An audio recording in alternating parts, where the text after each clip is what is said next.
உக்ரைனோட navy டே. இது போல ஏதாவது உக்ரைன்ல ஒரு நாள் வருது, சிறப்பான நாட்கள் வருதுன்னா என்ன செய்யணும்? படம் எடுக்கணும். படம் எடுத்திருக்கிறாங்க, ரிலீஸ் பண்ணிக்கிறாங்க. அது மட்டும் இல்லாம ட்ரில் எல்லாம் கண்டக்ட் பண்ணிக்கிறாங்க. இந்த டின்போ ரிவர்ல வந்து பாத்தீங்கன்னா திடுதிடுன்னு போறது, இருக்கக்கூடிய கண்ணி வெடியெல்லாம் அகற்றுறது, அப்படியே சோல்ஜர் கொண்டு போய் ஒரு ஐலாண்ட்ல தீவுல இறக்கி விடுறது, அப்படியே போய் அந்த தீவை பிடிக்கிறதுன்னு ஏகப்பட்ட ட்ரில்கள்ல வந்து இந்த டின்ப்ரோ ரிவர் சைட்ல வந்து பாத்தீங்கன்னா உக்ரைனோட கட்டுப்பாட்டுக்குள்ள இருக்கக்கூடிய பகுதிகளை பண்ணியிருக்காங்க. எந்த பகுதி அப்படிங்கிறது எக்ஸாக்டா நோட்டிஃபை பண்ணல. பட் ஆனா வீடியோ காட்சிகள், அதாவது தியேட்டர்ல ரிலீஸ் பண்ற அளவுக்கு சும்மா பிரம்மாண்டமான படத்தை எடுத்து திரும்ப உக்ரைன் தரப்பு வந்து விட்டுருக்காங்க. இது எல்லாத்துக்கு மேல வந்து பாத்தீங்கன்னா ஒடசாக்கு உக்ரைனோட அதிபரான ஜெலன்ஸ்கி அவர்கள் போய் அங்க இருக்கக்கூடிய வீரர்களுக்கெல்லாம் மரியாதை செலுத்திட்டு உக்ரைனோட நேவி டேவை வந்து சிறப்பிச்சுட்டு வந்திருக்கிறாரு. இது எல்லாமே எதை குறிக்குது அப்படின்னா, கண்டிப்பா ஒரு அஃபென்சிவ் ஆபரேஷன் அது கிரீமியாவை நோக்கி இருக்க போகுது. ஏன்னா ஜெலன்ஸ்கி அவர்கள் சொல்லிட்டே இருந்தாரு, சொல்லதை செய்யல அப்படின்னா எப்படி? அதனால இந்த தீவுகளை பிடிக்கிறதுனா இந்த கெர்சன் பகுதியில் இருக்கக்கூடிய தீவுகளை பிடிக்கிறது. கெர்சனை வந்து நம்ம போன பதிவிலே சொல்லியிருப்போம், ஒரு வீடியோ பதிவில் லோட் ஆயிருக்கும். காரணம் என்னன்னா, இந்த கெர்சன் பகுதியா இருக்கட்டும், கிரீமியா பகுதியா இருக்கட்டும், அதுக்கு ரொம்ப நெருக்கமா கொண்டு வந்து பேட்ரியாட் ஏர் டிஃபென்ஸ் சிஸ்டம் இதெல்லாம் கொண்டு போய் வச்சிருக்காங்க. ஸோ இதெல்லாம் பார்க்கும்போது அந்த பகுதியில் அட்டாக் பண்ற மாதிரி பிம்பத்தை உருவாக்குறாங்க. வேற பக்கம் அடிச்சிருவாங்களா அப்படின்ற கேள்விகளும் இருக்கு. பட் இருந்தாலும் ரஷ்ய தரப்புல இருக்கக்கூடிய அனலிஸ்ட்லாம் என்ன சொல்லிட்டு இருக்காங்கன்னா, நாங்க எல்லாத்தையும் பார்த்துக்கிட்டு தான் இருக்கோம். அது மட்டும் இல்லாம பிரிகேட்ஸ் சில நபர்கள்லாம் வந்து பாத்தீங்கன்னா உக்ரைனோட ராணுவத்துல சேர்த்து வெளிநாடுகளுக்கு அனுப்பி ட்ரைனிங் கொடுக்கப்பட்டது இல்லையா? ஸோ அந்த நபர்கள்லாம் வந்து பாத்தீங்கன்னா வெளிநாட்டுல தான் இருக்காங்க. இப்ப அந்த சமீபத்துல கூட நம்ம ஒரு வீடியோ பதிவுல பார்த்திருந்தோம் இல்லையா? யூகேவோட மெரைன்ஸ் வந்து ட்ரைனிங் கொடுத்துக்கிறாங்க உக்ரைனோட மெரைன்ஸுக்கு அப்படிங்கிறது போல. ஆம்பிபிஎஸ் லேண்டிங் பண்ணி போய் தாக்குதல் பண்றதுக்குலாம் இதெல்லாம் வந்து வீடியோ பதிவுலாம் ரிலீஸ் பண்ணிக்கிறாங்கன்னு சொல்லி பார்த்திருந்தோம் இல்லையா? ஸோ இதெல்லாம் வச்சு பார்க்கும்போது மேபி அட்டாக் நடக்கிறதுக்கு வாய்ப்புகள் இருக்கு. இங்கன்ட்டு கிடையாது, எங்க வேணாலும் நடக்கிறதுக்கு வாய்ப்பு இருக்கு. ஸோ எல்லா பக்கமும் விஜிலண்டா தான் இருக்கும் அப்படிங்கிறதோட சொல்லப்பட்டது. மெயினா எந்த பகுதி அப்படின்னா, உக்ரைனோட சுமி ஒப்லாஸ்ட்ல இருந்து ரஷ்யாவோட நிலைகளை தாக்குறதுக்கு வாய்ப்பு இருக்கு. கர்கிவ் பகுதியிலிருந்து ரஷ்யாவோட நிலைகளை தாக்குறதுக்கு வாய்ப்பு இருக்கு. ரெண்டாவது கிரீமியாவை தாக்குறதுக்கு வாய்ப்பு இருக்கு. அது எல்லாத்துக்கு மேல சிபேபி ட்ரோன்களை பயன்படுத்தி இந்த கர்ஷ்னோடார் கிராயி, நோவோசெர்கியா இந்த பகுதியில இருக்கு இல்லையா, ரஷ்யாவோட பகுதிகள், அந்த பகுதிகளை தாக்குறதுக்கு வாய்ப்புகள் அதிகம் அப்படிங்கிறத சொல்லப்பட்டது. எந்த அளவுக்கு முடியுமோ அந்த அளவுக்கு அடிச்சு பார்த்துட்டு வாங்க பேச்சுவார்த்தைக்கு அப்படிங்கிறதோட கூப்பிட்டாங்க அப்படின்னா உக்ரைனுக்கு ஒரு வெயிட் கிடைக்கும் அப்படிங்கிறதோட சொல்லப்பட்டு வருது. இது வந்து ரஷ்ய தரப்புல எதிர்பார்த்துட்டு தான் இருக்கிறாங்க அப்படிங்கிறத சொல்றாங்க. அந்த ஒரு காரணத்தினால தான் ஏகப்பட்ட ஏர் டிஃபென்ஸ் சிஸ்டம்ல ஸ்டோர் பண்ணி வச்சிருக்காங்க.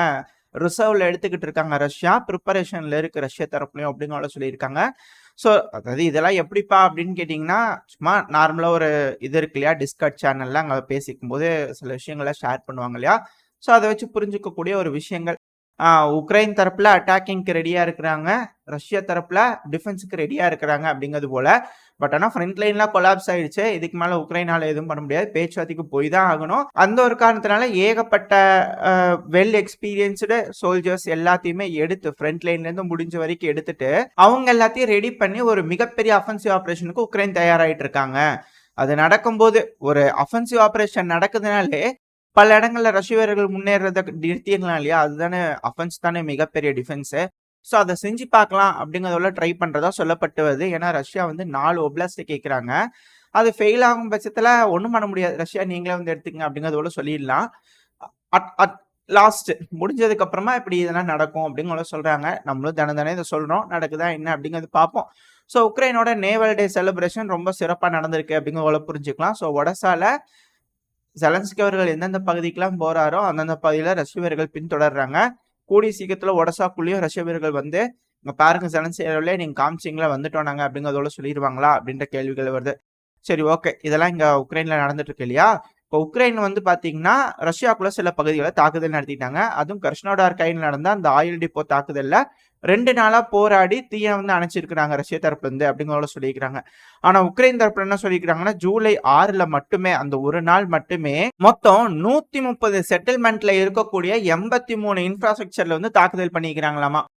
அப்ப எந்த அளவுக்கு சேதம் உக்ரைனுக்குள்ள நடந்துகிட்டு இருக்கு, ரஷ்யாக்குள்ளேயே சேதங்கள் நடந்துட்டு இருக்கு. அது மட்டும் இல்லாம ஆயுத அளிக்கும் தொழிற்சாலைகளை தாக்குதல் பண்ணிட்டாங்க, ரஷ்யாவோட ஏர் ஸ்ட்ரிப்ல தாக்குதல் பண்ணிட்டாங்க அப்படிங்கிறது போல பல விஷயங்கள் வந்துகிட்டு இருக்கு.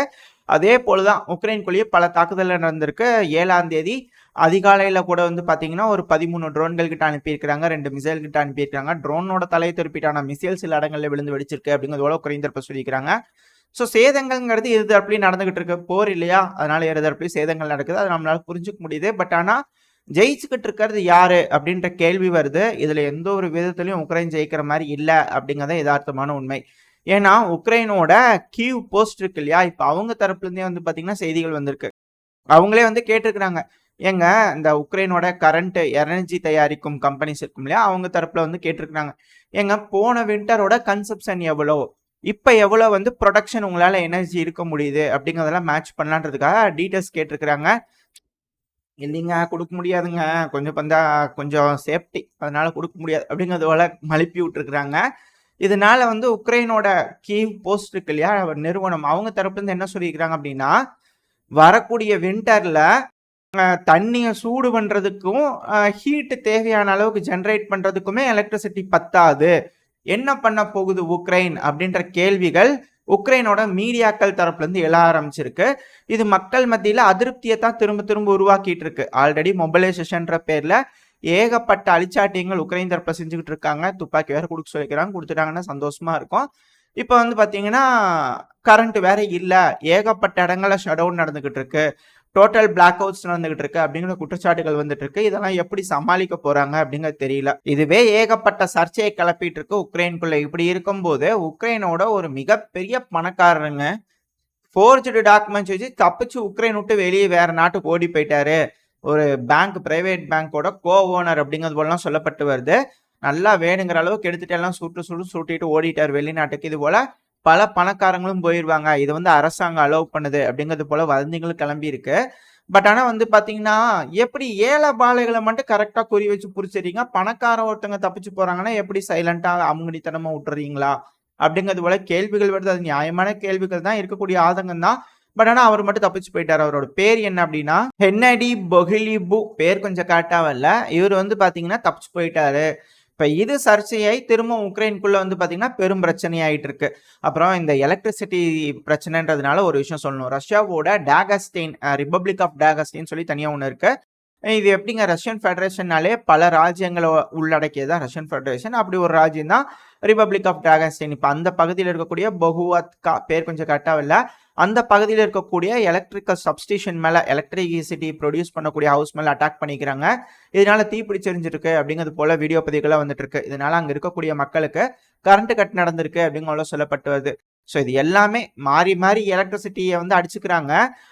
உக்ரைனோட நியூக்ளியர் ஃபெசிலிட்டிக்கு தேவைப்படக்கூடிய ஜெனரேட் பண்ணக்கூடிய சின்ன சின்ன ஹவுசஸ் இருக்கு, பவர் ஹவுசஸ் இருக்கு.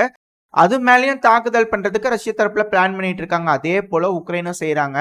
ஸோ அதை ஏன் நம்ம திரும்பி உக்ரைனுக்கு செய்யக்கூடாது, டைம் வரும்போது செஞ்சிடலாம் அப்படிங்கிறது போல ரஷ்ய தரப்புல இருக்கிறதா சொல்லப்பட்டு வருது. அதுவும் ஒரு ரூமர் தான்.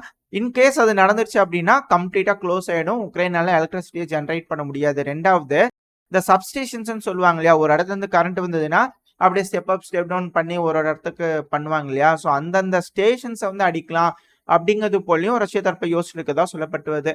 இது எல்லாமே மிகப்பெரிய இழப்புகள் தான் உக்ரைனுக்கு இதெல்லாம் நடக்கும் பட்சத்துல. ஸோ எப்படி அவங்களை காப்பாத்திக்கிறாங்க உக்ரைன் அப்படிங்கிறத பொறுத்து இருந்து பார்ப்போம். இதோட இந்த பதிவை நான் முடிச்சுக்கலாம். இந்த பதிவு எப்படி இருந்துச்சு, உங்களுக்கு பிடிச்சிருக்கா, பிடிச்சுனா லைக் பண்ணிட்டு உங்க ஃப்ரெண்ட்ஸ் அண்ட் ஃபேமிலியோட ஷேர் பண்ணிக்கோங்க. அது கூடவே மறக்காம இந்த பதிவை பத்தி உங்களோட கருத்துக்களை கமெண்ட் செக்ஷன்ல சொல்லுங்க. இந்த பதிவு நல்லா இருக்கும்ன்ற நம்பிக்கையில் அடுத்த பதிவில் உங்களை சந்திக்கிறேன். அது வரைக்கும் ஸ்டே சேஃப், பாய்.